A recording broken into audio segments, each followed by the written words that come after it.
Thank you all for joining Thursday Thoughts. Today we have a very special guest. His name is Matt Navarra. We actually met at South by Southwest many years ago, which was exciting. I had seen a lot of his tweets about social media and the industry itself, and then we had met at the conference here in Austin, Texas. But Matt is really one of the UK's most well-known and in-demand social media consultants with 15 years of experience. He's worked with some of the brands like BBC, the United Nations, International Red Cross, the US Food and Drug Administration, Mozilla, and Pinterest. And then he's recently founded Geek Out, an ever-expanding community and suite of resources for social media professionals. So Matt, I did talk a little bit about yourself, but tell us about your background and your career and really who you are. Oh, well, thank you first of all for having me. And yeah, South by seems like quite a while ago now. I haven't been for a few years, so I need to get back there once the world gets its head back together with COVID. Yeah, my background, I didn't start in my career in social media. I actually did a degree in business and marketing in Bristol in the southwest of England, and did a grad scheme working for you had all these brands you could kind of apply for big jobs with, and I thought I need to apply to one of these big companies and get a good job, and I got a job with one of the big banks in London, and it was probably the most boring job I ever did for like 3 years. I hated it, and got a lot of experience, was very well paid, and then I kind of quit that and went off traveling for a while around South America. Came back, was a teacher for 2 years, which was a completely random job sort of switch. And then eventually I kind of got a first role in social in 2009 for the British government, the UK government, for one of the big departments. They wanted someone to look after press and PR kind of comms, but they didn't really have any presence on social. So I, under the table, because you kind of just get it done when no one's looking, because they're all a bit twitchy in government. They didn't, at that time, they weren't sure how to do social. And I built up a little following for the government department I worked for. And then it was at that point in my career, I actually discovered that a lot of the reasons I had problems in my career up to that point was because I had ADHD, which I didn't believe in at all. I thought it was, kids screaming and being a nightmare. But I figured out that it actually was a big deal, and it made a big difference having found out that that was what the problem was. And I started on some ADHD medication. I was 27 at the time, and then it kind of took off from there. And then from there, I was sort of pulled into London to do social media for the Cabinet Office, and then 10 Downing Street for the Prime Minister at the time in 2013. I think it was David Cameron at the time. And then I was headhunted to be social media director at a news publisher, The Next Web, which is when I think I met you in South by. I was doing that. And then in the last 2 or 3 years, I've gone freelance. And so now I work for myself doing freelance social media strategy and consulting, and doing a lot of TV and radio work as a associate expert in social and stuff. I kind of make it up as I go along, I think. But yeah, that's a potted history. Such a fascinating turn in your career. And I think a lot of social media professionals can relate to that as well, just because it is so new. So when you're working in social media strategy within the government, how is that different from doing social for a brand or a company, or for a person for that matter? Yeah, social media for a government is one of those things that if you get to do it and have been successful with it, then you probably can do most jobs in social, because it's one of the harder ones, that and B2B kind of very dry social media for companies that are not sexy and exciting like a Coca-Cola or whatever. If you government B2B, it's quite tough. So it's harder because most of the thing is the bureaucracy, as you can imagine. You don't get to write a tweet and post it instantly for the Prime Minister or another senior official from the government without, at the time, about 10 or 12 people going through it with a fine tooth comb to check it was okay. And so that slowed, at that time when I was there, it slowed the whole process down, but it's changed quite a lot since then. And actually it's much closer to what you'd experience if you worked, certainly in the UK government anyway, what you'd expect from any big brand. They're pretty slick in terms of social. But I think the other thing is as well is that with social for government departments as well, is that you have to think that this tweet could be taken out of context, it could be twisted, it could be misrepresented, because of course anything with government is, by the very nature of being government, political. And of course, it can be used against a minister or a department as something they shouldn't have said or should have done or shouldn't have done or whatever else. So you're always kind of trying to think of all the angles of how the messaging goes.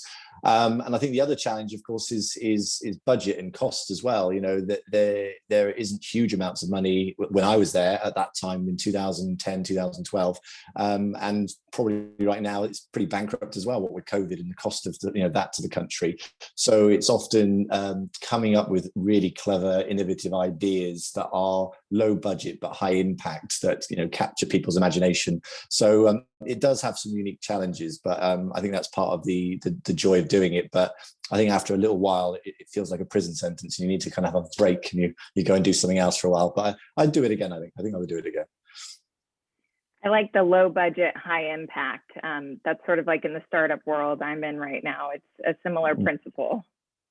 This is it. Yeah, exactly. And I, when I spent some time doing work I've done stuff for United Nations and Council of Europe, which is a kind of a quasi-governmental institution, and also the Food and Drug Administration. So that came about last year, not specifically helping with COVID stuff, but generally advising on how they could be better at social, what they could do differently. And being that I'm not an American and I don't live in the United States, it was an even bigger challenge to kind of get my head around the culture and differences and the way that government works there. So, but I think that there was some of the most interesting jobs I've done have been working for government departments. Oh, that's great to hear.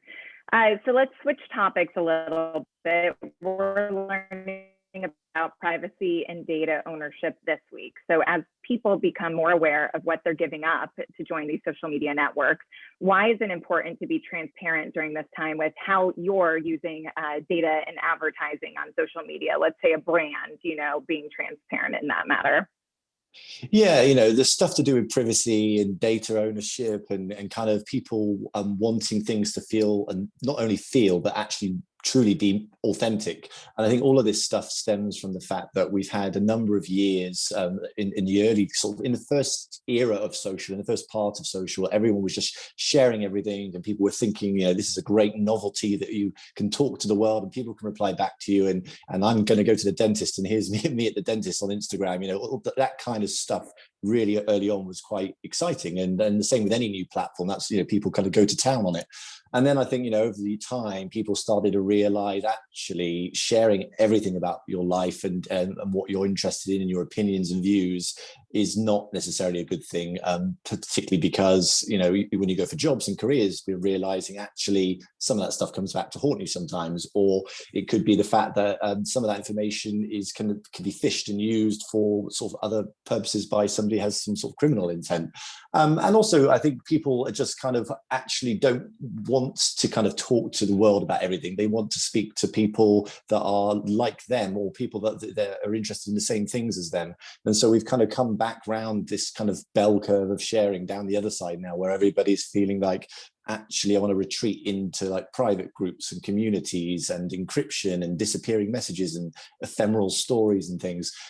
So I think that's part of that journey of where we are on that kind of curve of social sharing. But also, of course, we've had things like Cambridge Analytica and the least trustworthy brand probably in the world in the last few years, Facebook.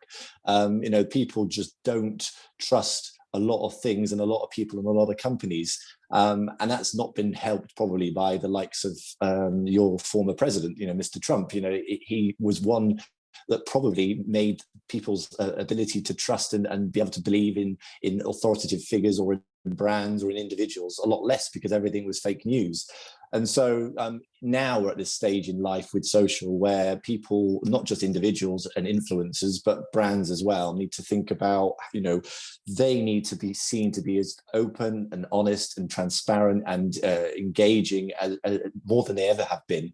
And the question that always gets asked is, well, how does a brand do that? And you don't need to kind of keep talking about, we're going to be honest with you now, we're going to tell you the truth now, or anything like that. It's just kind of a sense that's ingrained in everything that you do, that you're including, you're inclusive in what some of the decisions about things that you're doing, or it may be that you're upfront about things that maybe in years gone by you kind of thought, actually that's not a great thing to talk about, we'll just keep that quiet and hopefully no one will discover it. Maybe it's a clause in a contract or a competition thing where you sign up and you they take your email and they spam you with loads of stuff. Life has moved on since then, and certainly in Europe with GDPR, which is the regulations that Europe has for protection, data protection and stuff, we're in a place now where we kind of have a bit more security in looking after our own data. And so brands now just kind of got to be aware of that in everything that they do, because if they get caught out in a lie or get caught kind of being disingenuous or whatever, it doesn't take long for people to discover that. And we're in a culture of memes as well, and you'll just get memed to death around your bad behavior. So yeah, it's something to think about. I'm glad you brought up memes. That was their assignment last week, was to create one. So I'm grading those right now. It's pretty fun to see what they come up with. So you are in the UK, and the data and privacy issues are a lot different from the US. We're tracking towards what the UK is doing in terms of GDPR. But how is your worldview when it comes to social media strategy? Maybe different than from ours here in the States?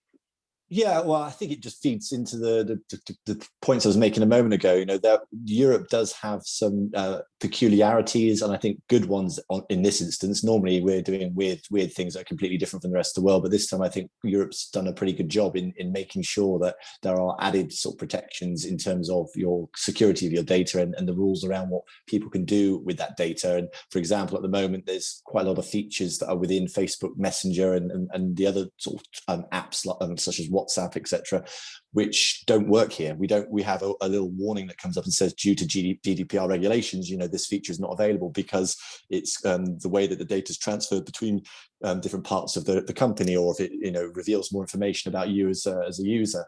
So I think because of that, I think that some people.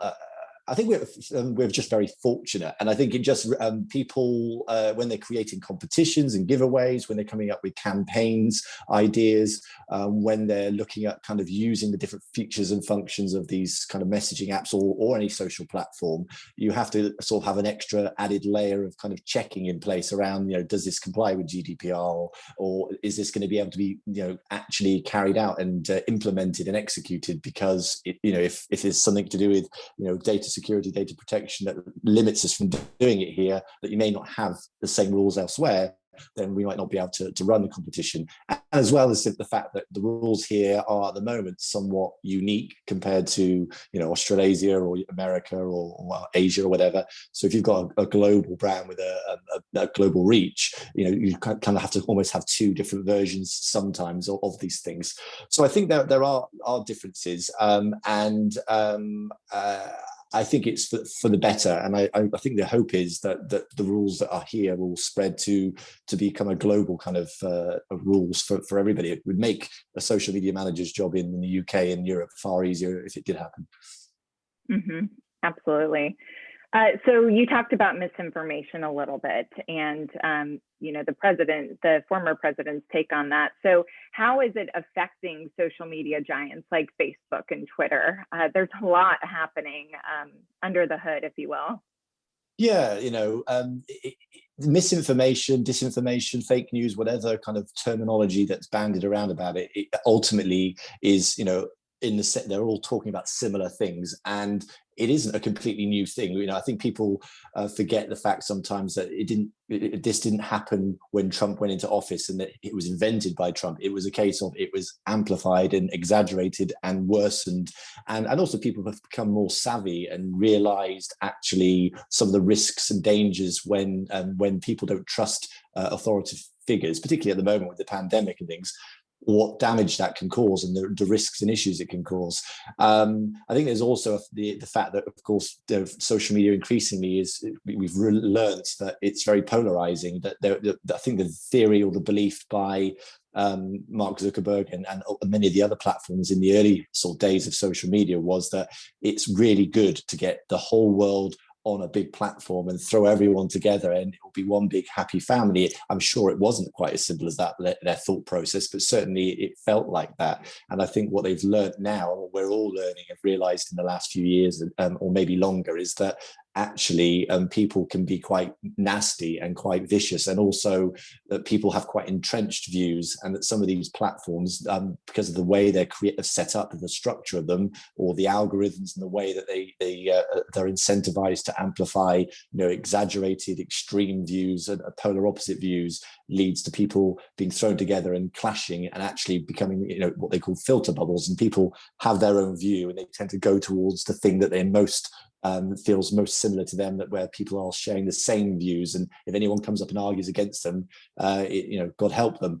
I think the platforms now have gotten to the point where we've had years and years of talking about regulation, and people saying that social platforms should be broken up, or they should be regulated, or they shouldn't have algorithms, they should be audited, or whatever it may be.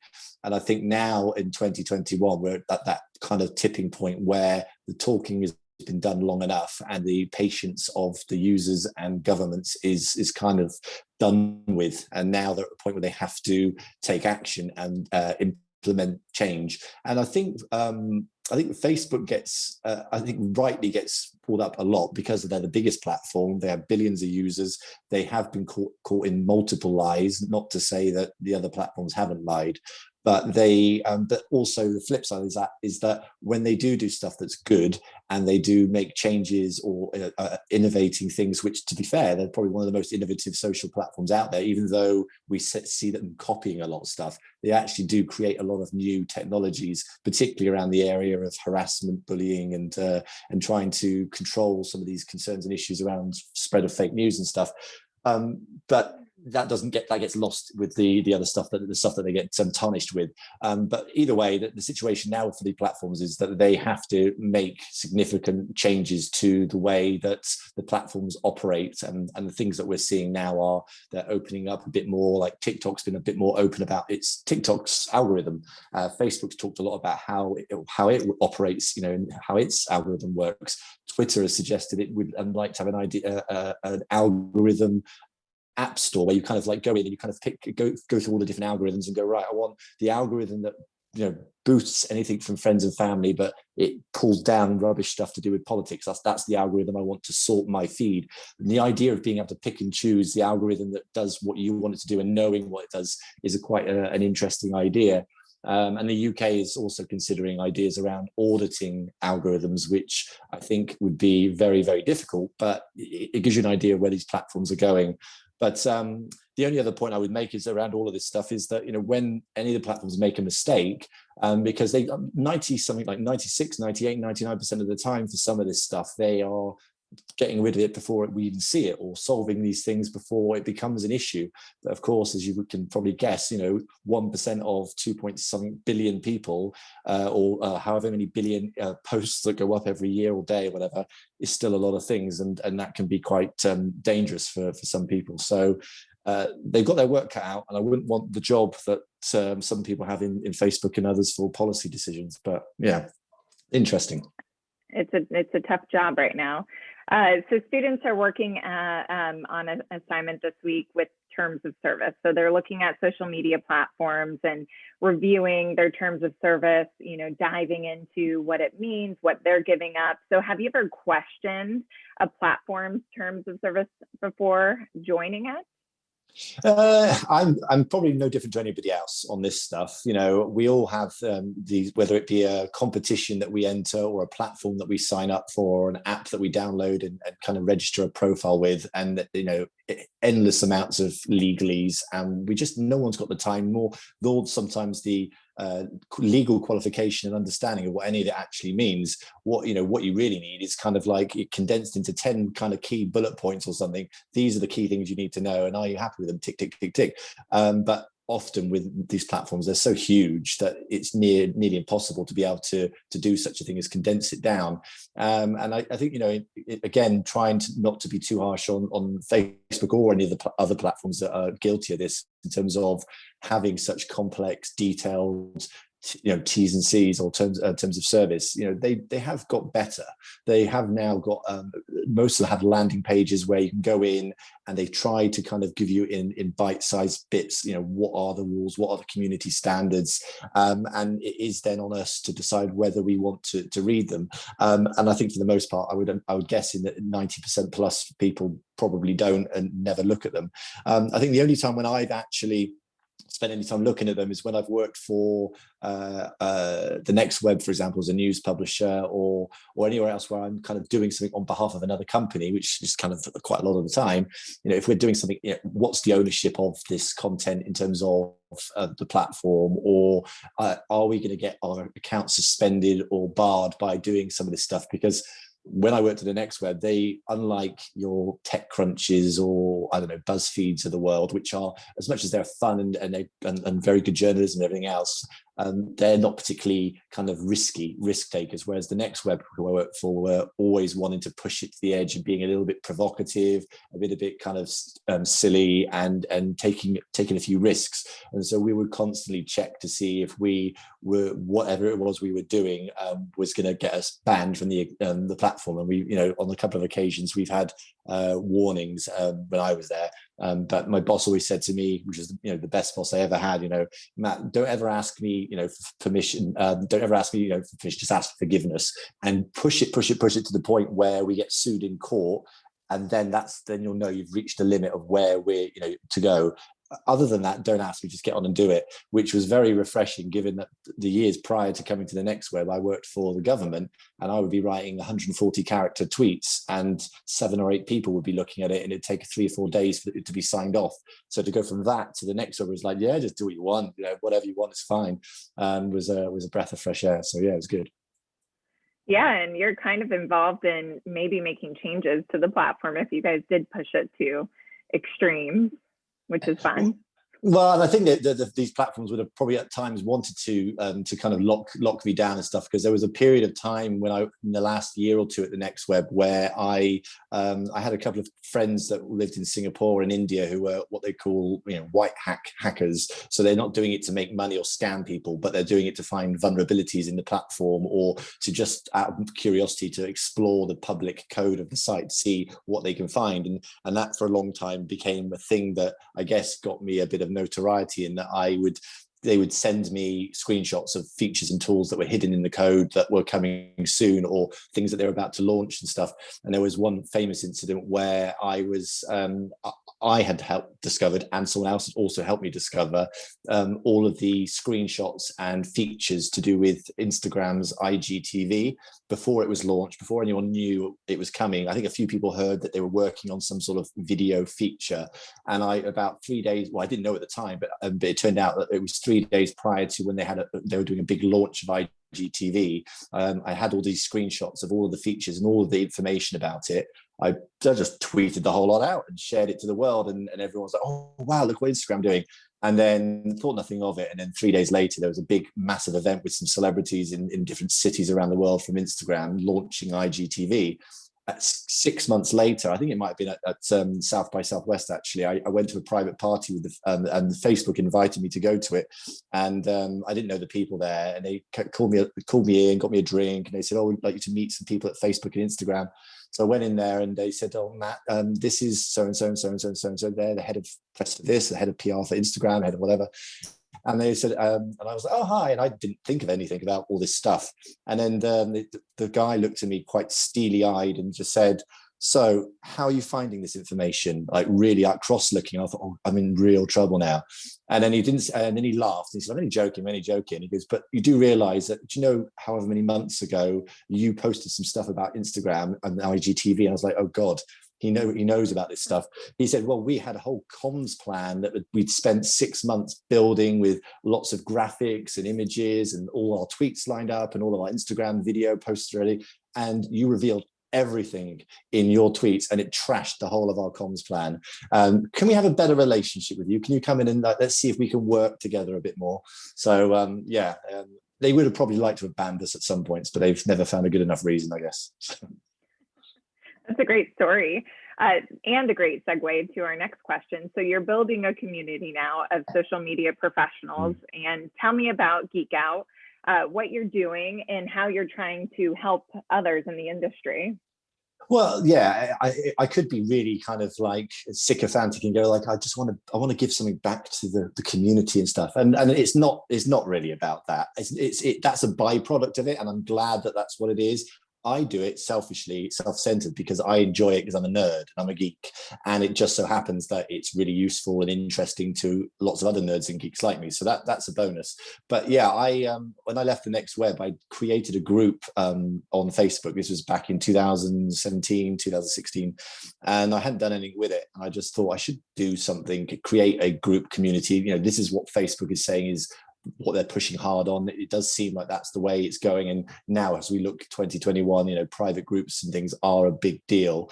So it was a good decision in the end. And so I created the group, had no members to it. And I thought why don't I just share news into a group so people can go in there and discuss the latest features and the latest updates, changes to the algorithm, new tools, everything that I would want as a social media manager or someone working in it using social media would find useful. Let's create a group that serves that, because I never had that when I was a social media manager. So I couldn't think of a name, and I came across, I saw something on a page and the word stood out, Geek Out, and I just thought, well, that'll do. I didn't really think of it more. I thought that'll do. And so I threw out the idea of geek, and so I named it Geek Out, or the Social Media Geek Out on Facebook, the group, made it private, kind of thought, make it a bit more exclusive and closed, all the sort of strategies a social media manager's thinking of in his head, people want to come, fear of missing out. So I did all of that, and then I threw it out there. And then within 6 months, it had about 10,000 members, which was a big surprise. And I didn't do any paid promotion. I just did, tweeted about it, shared it in all sorts of places on my personal accounts. And it's now become kind of just a community of people that are, work in social media and want to know what's going on and want to have one place to go to discuss it and find out what's going on. So I did that, and then I thought, I should do a newsletter or a podcast. Maybe I should do that. So I then threw out the idea on Twitter that I'll do a newsletter, and I stuck out the idea, and I said, I'm thinking of doing a newsletter. Would anyone be interested in reading it? And then it came back, and the short story is that I started a newsletter. It's a free newsletter, Geek Out newsletter, every Friday. Basically goes through my entire Twitter account, where I tweet anything from 20 to 40 tweets a day about new social media updates. I pull that together on a Friday, put some analysis around it, and so people can sort of understand, why is it important, why is it interesting, put it together, and then throw it out to everybody on a Friday. And now that's got 10,000 subscribers to that. And then I did the same with the podcast. I kind of thought that podcast would be cool. Everyone says that you should do a podcast. Let's do a podcast. So I threw out the idea of a podcast in a tweet. And then 2 days later, Pinterest came in and said, so it's quite a funny story. They said to me, we would sponsor it. And I didn't even think about making money of it. I just thought I'd just throw out the idea of it. So I threw out the idea. Pinterest said we'll sponsor it. I was like, oh, great, cool. So they chatted to me for ages, and they said, well, what do you want to call it? What's it going to be called? Who's going to be on it?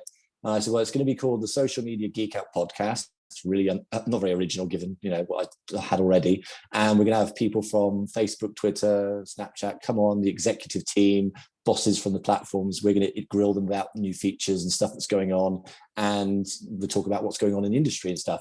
So they said, well, how much do you want for your sponsorship? And I was like, I hadn't even thought about that. So I threw out a number, which at the time to me was a big number, and I thought they're never going to go for that. And they sort of went, oh yeah, that's fine, that's great. And I was like, damn it, should have said more. And then they said, we don't want to call it the Social Media Geek Out, because we're not a social media platform, which is the new thing. Social media platforms don't want to be called social media platforms. Pinterest was what was it they said? We are a discovery engine or something, or an inspiration platform. I was like, whatever. So I said, okay. I said, well, I changed the name. I said, but it's going to affect the fact that it's not branded the same as my other stuff. So they said, well, how much money do you want if we wanted to change the name to Geek Out with Matt Navarra? So there's no mention of social media. How much do you want for that? And I was like, I have no idea. So I was like, so I doubled the number. I just literally took the big number I had and I doubled it. And they went, yeah, that's fine. It's no problem. I was like, damn. So then they sponsored it for 2 seasons. And then the same incident happened again with the newsletter. I created the newsletter. big company came in and said, we'll sponsor it. And we had the same kind of, it repeated it. And I was like, I haven't learned my lesson. So anyway, I did all of those things. The podcast, now we're going to do a third season with some great guests. And previous guests have been Taylor Lorenz from the New York Times. We've had Andrew Bosworth, who's head of VR and AR at Facebook. We've had the head of product from Instagram on there. All, lots of really interesting people. If you're interested in social media stuff, those things, geek out things, if you go to mattnavarra.com, you'll find it all there. Perfect. I love all those stories, and I do have to listen to your podcast, so that's next on my list. So what's the most interesting in social media happening in the newsletter this week? Oh, do you know what? I've got it right in front of me now. So when I've written it, I never listen back to my podcast. I only read my newsletter before I send it out, and then I don't look or read any of them again. It's cringe. I don't know. I know you've done stuff with weather and you've done TV stuff. I don't know if you're the same with that, but I don't look at it again. Yeah. I did like Clubhouse. You were talking about Clubhouse, so maybe we can bring up that conversation. What's going on with the audio platforms? Where's it going? Are they losing market share? So that's one of the things that's in the newsletter this week as well. So at the moment, the big name in all this stuff is Clubhouse. Everyone's been talking about. It's been around for over a year now, and it's still fairly exclusive. That it's not on Android yet. It's still only invite only sort of thing. It's been downloaded like 15 million plus times. It's got like 4 to 6 million users worldwide, which in the scheme of all the other platforms is pretty small, but it's better than most other things that have been launched in the last few years. And it's doing all right. I think it's doing great, but it's a question at the moment of whether is it the app Clubhouse and the brand and the kind of the culture of Clubhouse that's the great unique thing that's going to make it very popular and successful, or is it just like stories where it's a format? It's like video, it's like stories. Is audio one of those? In which case, if it is, then every other platform will add it, and it will be just as successful on those platforms as Clubhouse can make it. I think the jury's still out on it. I think as the days and weeks go by, and we were talking about this before we started today chatting, is that I'm getting more skeptical about how successful Clubhouse can be as the days go by. And I think the reason that is that we saw, it's in South by a few years back, where famously there was Meerkat with the live video streaming, and everyone was kind of like, wow, you can just press a button and you're in Austin, Texas, and you can stream to anyone in the world. Everyone's going to be doing this. This is the next big thing. And then we all quickly realized, actually, most people, 99% of people, don't have a lot going on that makes their live stream that exciting to watch. And so you would go into Meerkat and there'd be tons of live streams and it'd be really boring. And then quickly the technology and the actual format of live streaming was copied by every other platform, done better, improved. Plus they had all the benefits of the ecosystem of other features and the existing user base to make it successful. And Meerkat was just like, now what do we do? So it went bust. And so in terms of Clubhouse, it's a question is whether that same thing's going to happen. Is it going to be flooded with, when everyone's able to open it up and use it, it's going to have potentially 10, 20, 50, 100 million people dumping in their rooms of live audio rooms, and actually finding something interesting is going to be difficult, because for that app to be Clubhouse to be successful, you need to be able to go into it, land on the page and go straight away, there's something really cool, someone interesting in a room talking, something that really resonates with you that you want to listen to. And I don't know how likely that is that they're going to make that possible. And if they can't do that, on top of that, and they're going to struggle, and also on top of that, they're going to have the issues of moderation. Most of the major social platforms already have a nightmare trying to moderate audio, text and video posts and image posts. So audio posts where you're trying to moderate millions of rooms with people talking, where it's different intonations and different contexts, and is he being harassing or is he just joking there, and all of that stuff.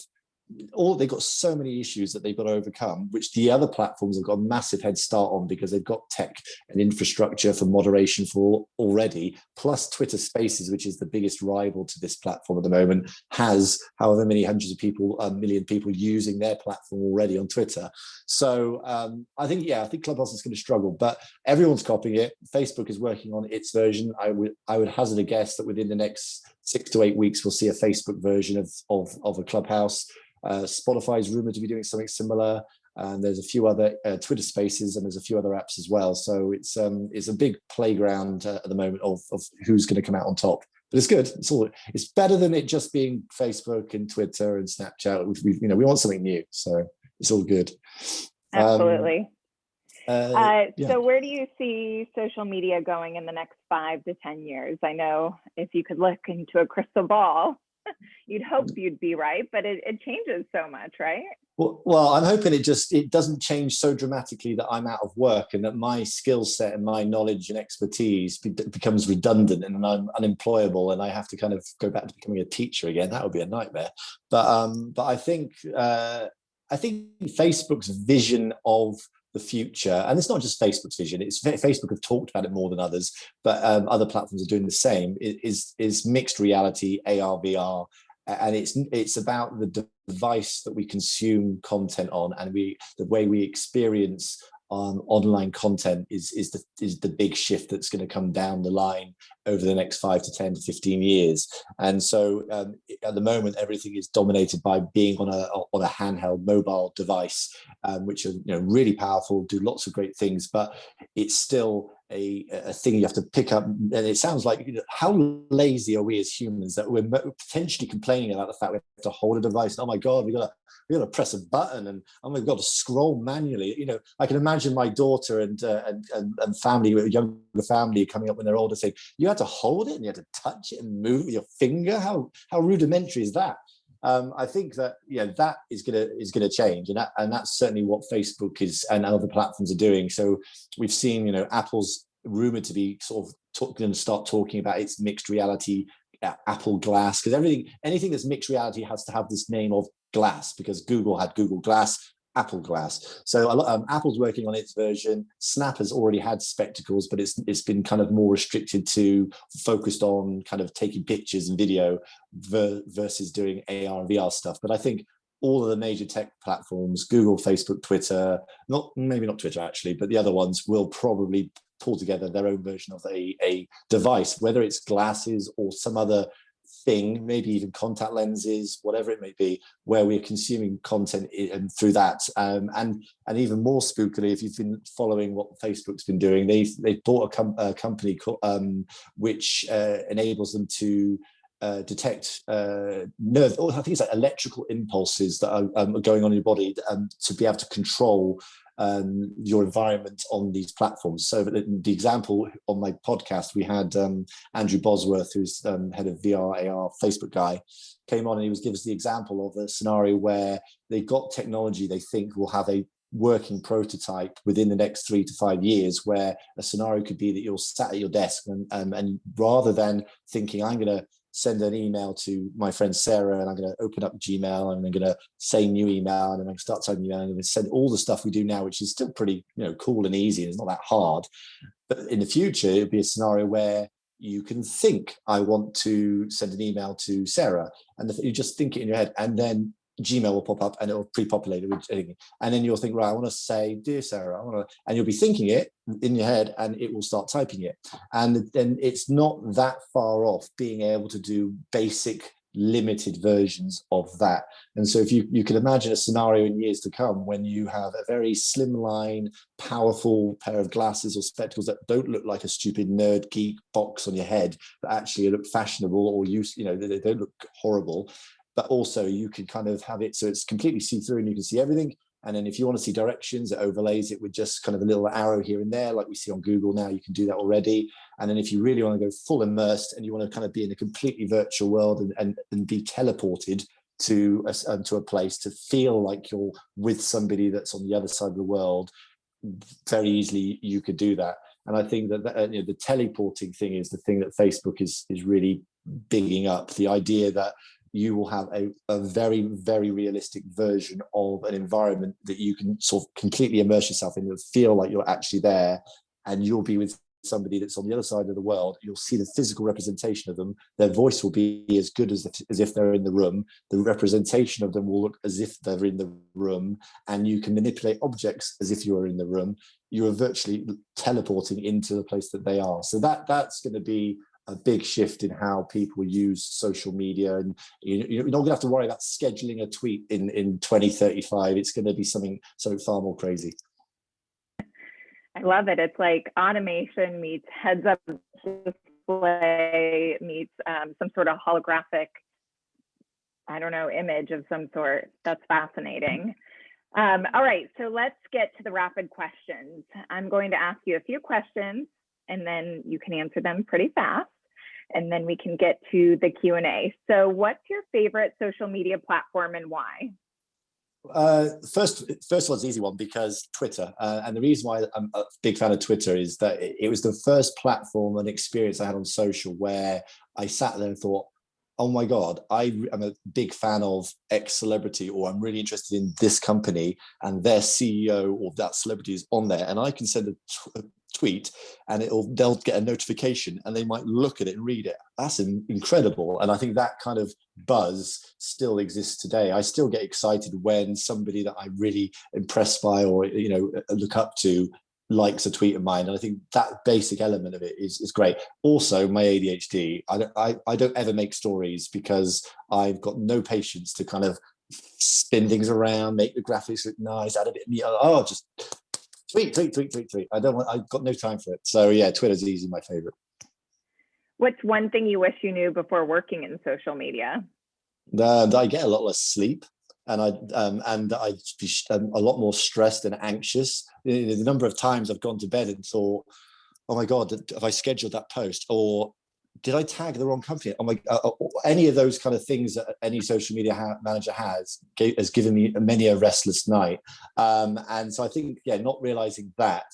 And also probably I've been fortunate that I got into social media really early on when it kind of really kicked off in 2005, 6, 7, 8 onwards. And I didn't need to have the skills and the knowledge and the expertise that the average social media manager needs to have now. If I wanted to become a social media manager for a big brand today, I probably wouldn't get employed, because the ability to do the analytics, the photo editing, the video editing, the understanding where everything's going on all the platforms, and being a great copywriter, endless skill set you need. I don't think I quite realized how much you needed to know, and that's why I'm always impressed when I meet a really good social media manager. That's great advice, but do you have more advice for students going into the world of social media? I think you get as much experience as you can in different types of role of social, because there are quite a lot of different roles. The difference between working in public sector government versus private sector is quite different, and it's a good learning experience. It's also good experience if you've worked for an agency or a kind of a marketing company where you're doing it in an agency for a brand that's your client, versus working in-house for one brand. So I think getting those experiences is really good.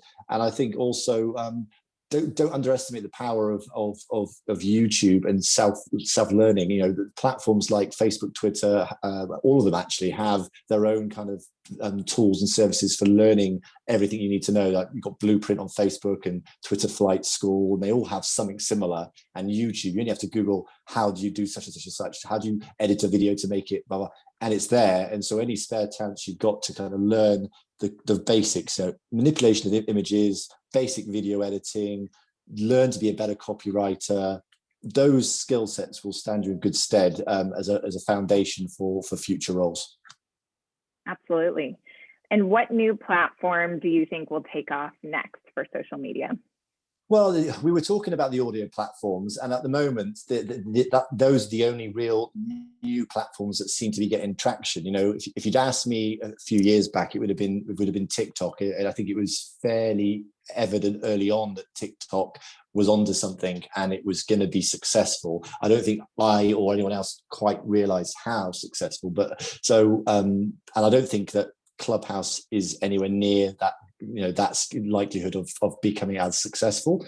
But I think in terms of audio platforms, I don't know if Facebook's version will be that successful of it. I think that Twitter has a lot more potential in terms of spaces, because Twitter's also launching, has bought this newsletter platform, which is that couldn't believe it when I woke up one morning. They said that Twitter had bought the newsletter platform that I use, because I thought this is great, because now they're going to really integrate it and it's going to make it easier for people to find my newsletter.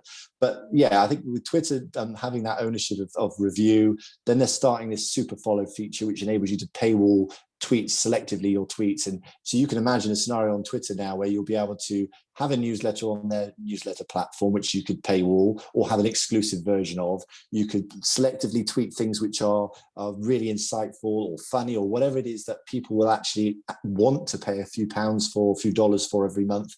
As well as, on top of that, you could have a Twitter space, an audio space where you have guests, which is like a live podcast. You start to realize actually that's could be quite a good little package of things to monetize. So I'm quite excited by that on Twitter. And I think that if Clubhouse gets over some of the issues I mentioned earlier, then that still remains quite an interesting option as well. Well, I think we could have this conversation all day, but we do have to wrap it up. So thank you so much, Matt, for joining us.